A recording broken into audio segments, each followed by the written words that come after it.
नमस्कार दोस्तों, आप सभी का स्वागत है अपने स्टडी 19 में। आज हम राज्य के नीति निर्देशक तत्व पढ़ेंगे। राज्य के नीति निर्देशक तत्व राज्य के नीति निर्देशक सिद्धांतों को भारतीय संविधान में शामिल किए जाने का क्या उद्देश्य है। तो सामाजिक और आर्थिक लोकतंत्र की स्थापना करना। कल्याणकारी राज्य की संकल्पना का समावेश संविधान के किस भाग में किया गया है? तो ये भाग 4 में किया गया है, राज्य के नीति निर्देशक सिद्धांतों में। भारतीय संविधान में किसके अंतर्गत पंचायती राज की व्यवस्था की गई है? तो ये राज्य के नीति निर्देशक सिद्धांतों के अंतर्गत पंचायती राज की व्यवस्था की गई है दोस्तों। समान आचार संहिता राज्य के नीति निर्देशक तत्वों का भाग नहीं है, किंतु समान नागरिक संहिता नीति निर्देशक तत्व हैं। आगे, नीति निर्देशक सिद्धांत वाद योग्य नहीं है। आइए नेक्स्ट देखते हैं। संविधान के किस अनुच्छेद में उद्योगों के प्रबंधन में कर्मकारों का भागीदार का प्रावधान किया गया है? अनुच्छेद 43 का कै में किया गया है। भारत के संविधान में समान कार्यों के लिए समान वेतन के अधिकार का प्रावधान कहाँ किया गया है? ये किया गया है राज्य के नीति निर्देशक सिद्धांतों में।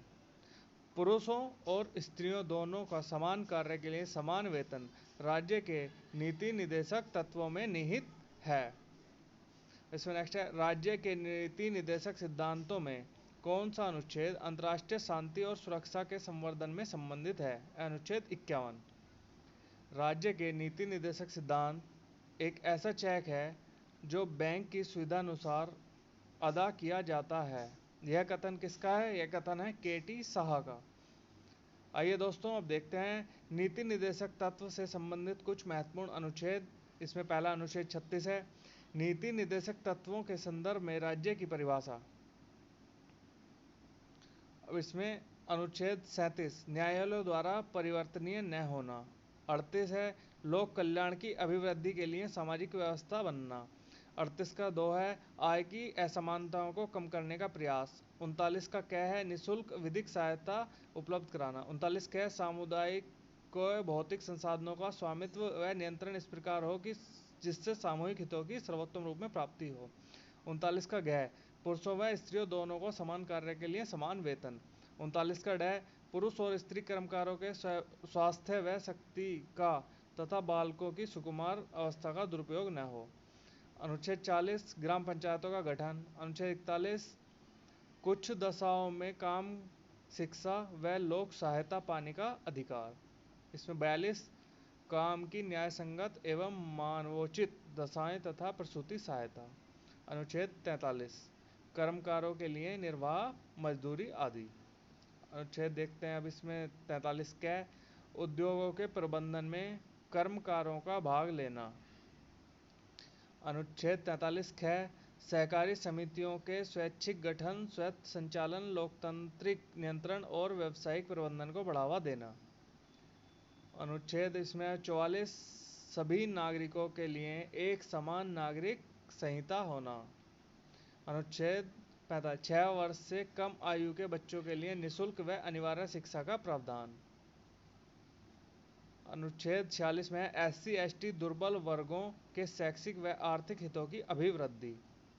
अब इसमें अनुच्छेद 47 है, पोषण स्तर और जीवन स्तर पर लोक स्वास्थ्य के सुधार तथा हानिकारक नशीले पदार्थों के उपयोग पर प्रतिबंध। अनुच्छेद 48 है, गाय, बछड़ों, अन्य दुधारू पशुओं के वध पर प्रतिबंध एवं नस्ल में सुधार का प्रयास। फिर इसमें अनुच्छेद 48, कृषि और पशुपालन में आधुनिक और वैज्ञानिक प्रणालियों का प्रयोग करना। अनुच्छेद 48 में नेक्स्ट है 48 का कै, पर्यावरण का संरक्षण व संवर्धन और वन तथा वन्य जीवों की रक्षा। यह 48 कै में है। फिर है अनुच्छेद 49, इसमें अनुच्छेद 49 में राष्ट्रीय महत्व के कलात्मक या ऐतिहासिक अभिरुचि वाले स्मारकों या संस्थानों या वस्तुओं का संरक्षण करना। अनुच्छेद 50, कार्यपालिका से न्यायपालिका का पृथक्करण। और इसमें अनुच्छेद 51 है, अंतर्राष्ट्रीय शांति और सुरक्षा की अभिवृद्धि। आइए अब दोस्तों इसमें नीचे देखते हैं।